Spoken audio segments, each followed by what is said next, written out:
नमस्ते छात्रों, आज हम एक नया पाठ पढ़ने वाले हैं। जिस नए पाठ का हम अध्ययन करने वाले हैं वह आपको पहचानना है और बताना है कि वह पाठ क्या है। हाँ तो बच्चों, तो आइए, यह चित्र है। इस चित्र को देखिए और बताइए यहाँ पर क्या है। पेड़ है, पहाड़ी है और झोंपड़ी है। यहाँ पर नदी बह रही है और ऊपर गगन है, आकाश है, सूरज चमक रहा है और उसके बाद क्या दिखाई देता है? पंछी दिखाई देते हैं। और वह पंछी क्या कर रहे हैं? उड़ रहे हैं। पंछी क्या कर रहे हैं? उड़ रहे हैं। तो हमारा पाठ क्या होना चाहिए? क्या क्या है यहाँ पर? पंछी है, गगन है और वह पंछी उड़ान भर रहे हैं। तो हमारा पाठ क्या है? हाँ, तो आज हम यही आपकी पाठ्य पुस्तक वसंत भाग 2 का पहला पाठ, जो कि एक कविता है जिसका नाम है हम पंछी उन्मुक्त गगन के। हम पंछी उन्मुक्त गगन के, जो कि हमारी कविता है। इस कविता के कवि श्री शिवमंगल सिंह सुमन हैं। तो यह कविता क्या है, उसमें क्या कहा गया है, कवि क्या कहना चाहते हैं, यह हम पढ़ने वाले हैं। और इस चित्र को देखिए, पंछी किस प्रकार से उन्मुक्त होकर आकाश में उड़ रहे हैं। तो आइए पहले जानिए कवि श्री शिवमंगल सिंह का जीवन परिचय। आपका जन्म 5 अगस्त 1915 उत्तर प्रदेश के उन्नाव जिले के जगेरपुर में हुआ। वे एक अग्रणी हिंदी लेखक और कवि थे। बनारस विश्वविद्यालय ने 1950 में हिंदी में उन्हें डी.लिट की उपाधि से सम्मानित किया था। डॉक्टर सुमन जी का कार्यक्षेत्र अधिकांशतः शिक्षा जगत से जुड़ा रहा। वे ग्वालियर के विक्टोरिया कॉलेज में हिंदी के व्याख्याता, माधव महाविद्यालय उज्जैन के प्राचार्य और फिर कुलपति रहे। आपकी प्रमुख रचनाएं हैं हिल्लोल 1939, जीवन के गान, युग का मूल, और उल्लेखनीय कविताएं हैं सांसों का हिसाब, चलना हमारा काम, मैं नहीं आया तुम्हारे द्वार। शिवमंगल सिंह सुमन जी को निम्नलिखित पुरस्कारों से सम्मानित किया गया है: पद्मश्री, पद्म भूषण और देव पुरस्कार आदि। तो आइए अब हम श्री सुमन जी की कविता पढ़ेंगे, हम पंछी उन्मुक्त गगन के।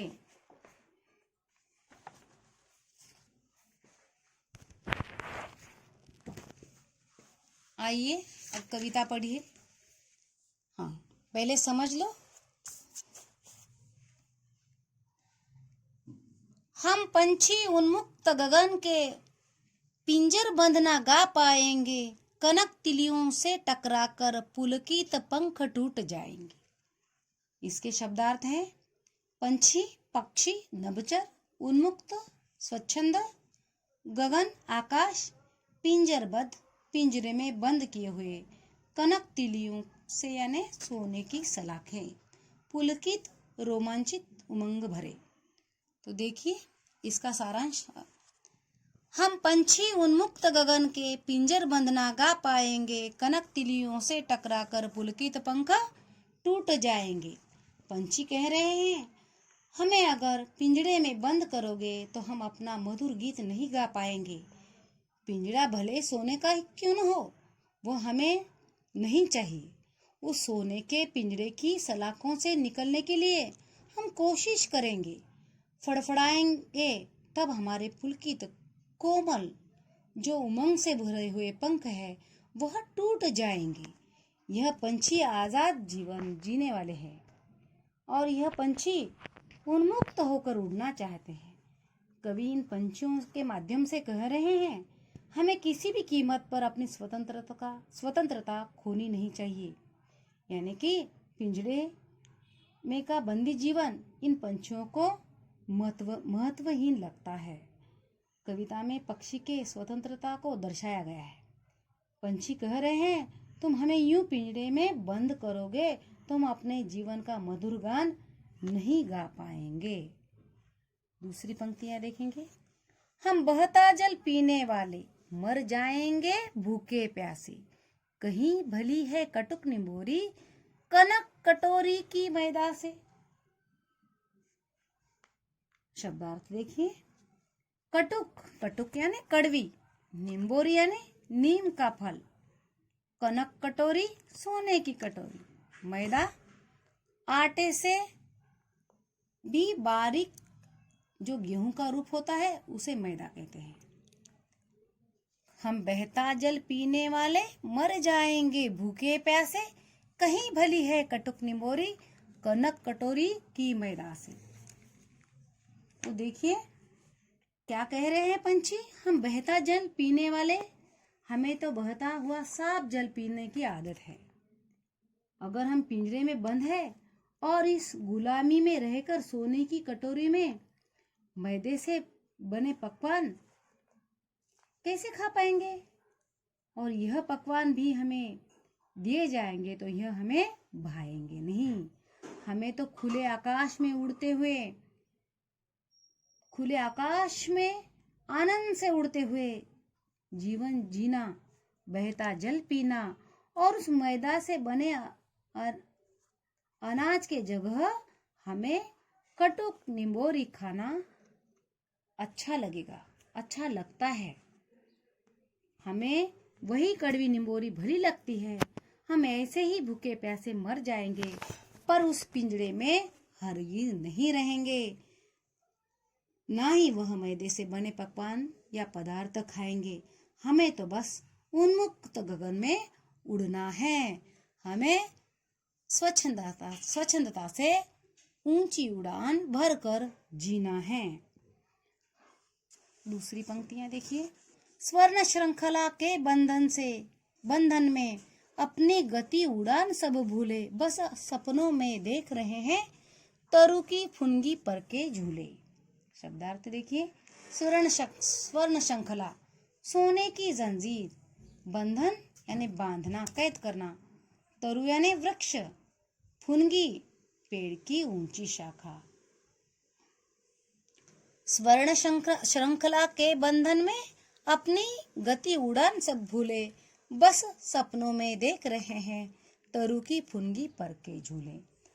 आपने देखा होगा कि पंछी उड़ते हैं तो पेड़ की ऊंची ऊंची डालों पर बैठते हैं और अपने जीवन का आनंद लेते हैं।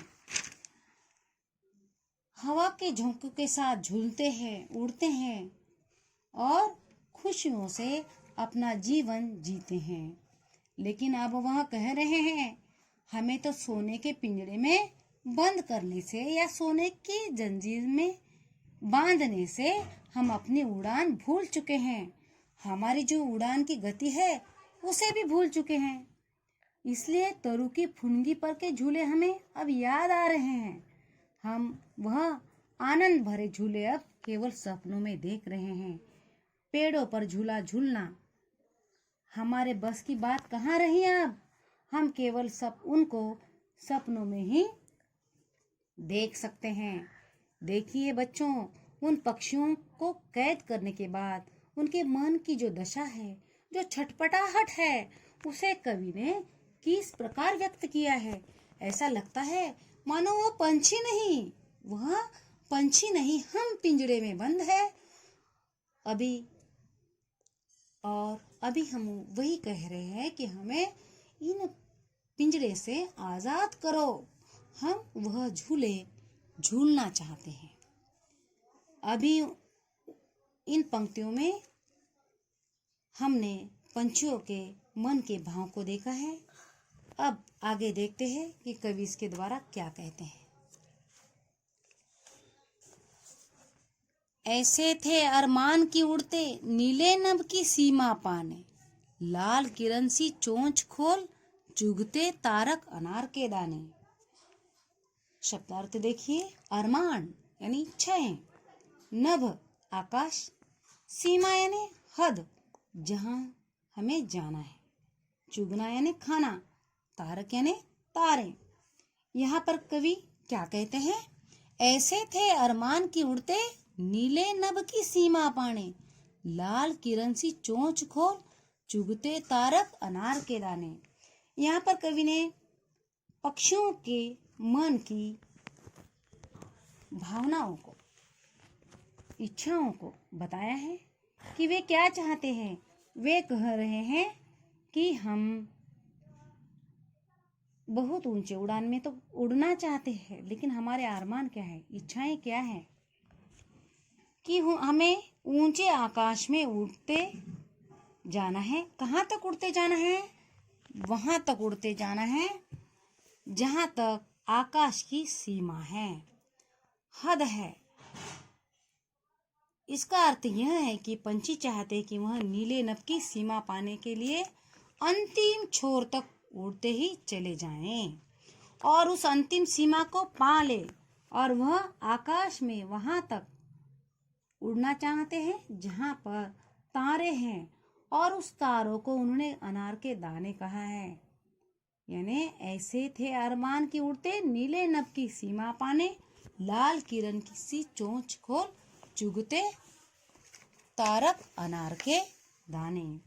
सूरज की लाल किरणों की भांति हमारी चोंच है, और हम उस चोंच से उस अनार के दाने यानी तारक रूपी अनार के दाने खाने की इच्छा रखते हैं। ऐसे उनके अरमान हैं, लेकिन यह पंछी पिंजरे में बंद होने से उनकी यह इच्छा पूरी नहीं हो सकती। आगे की पंक्तियां देखिए।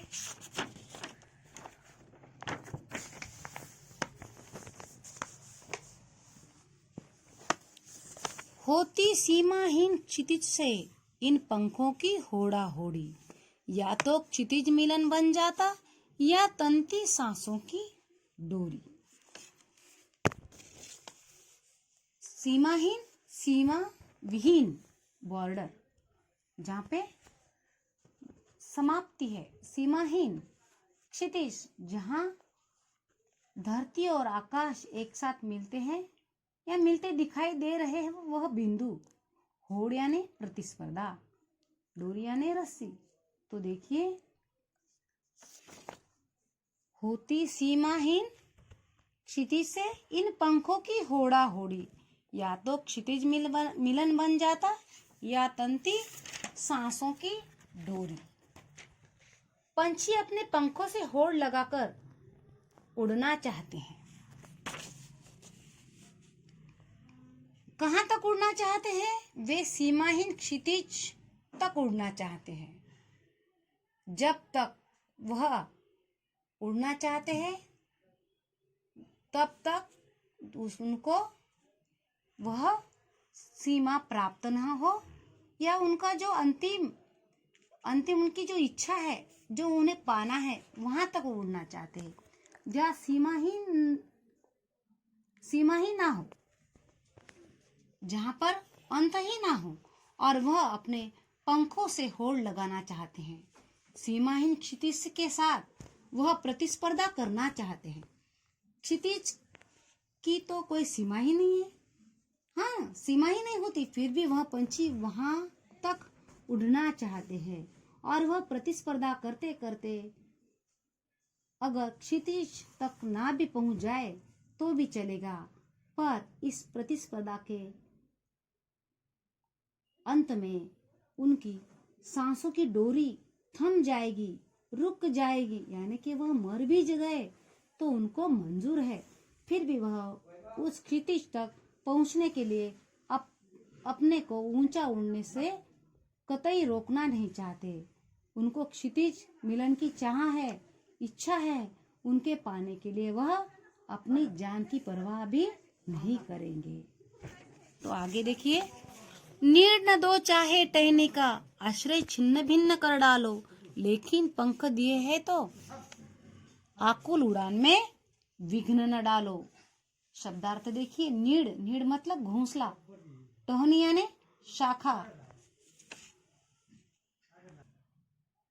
शब्दार्थ देखिए, नीड़ घोंसला, टहनी यानी शाखा, छिन्न भिन्न करना यानी तहस नहस कर देना, आकुल यानी व्याकुल।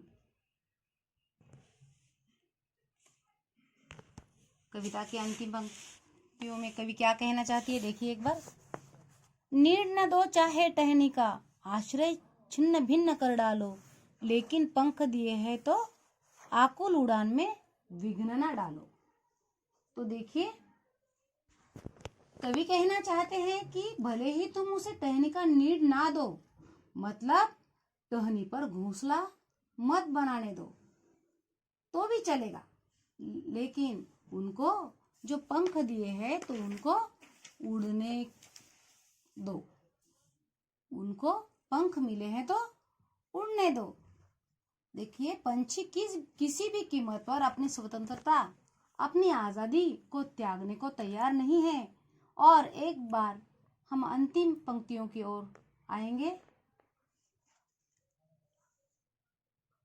कि क्या कहते हैं। नीड़, नीड़ यानी घोंसला, टहनी यानी शाखा। तो क्या कर रहे हैं, इस नीड़, नीड़ का मतलब है घोंसला, तो उसके ऊपर नीड़ का निर्माण फिर हरिवंश राय बच्चन का की आत्मकथा का भी नाम है। तो देखिए, हम ये कविता में आकुल उड़ान में विघ्न न डालो, पंछी कह रहे हैं चाहे तुम टहनी पर घोंसला मत बनने दो, या हमारा जो आश्रय है, हमारा जो घर है, घोंसला है, उसे नष्ट कर डालो, लेकिन चूंकि ईश्वर ने हमें पंख दिए हैं तो हमारे आकुल उड़ान में बाधा मत डालो, हमें हमारे मन के अनुसार उड़ने दो, हमारा अधिकार मत छीनो।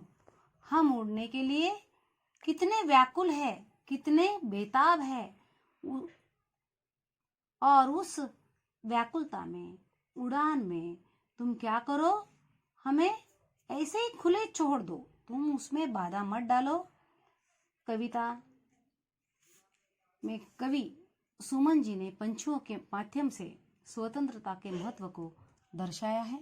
धन्यवाद।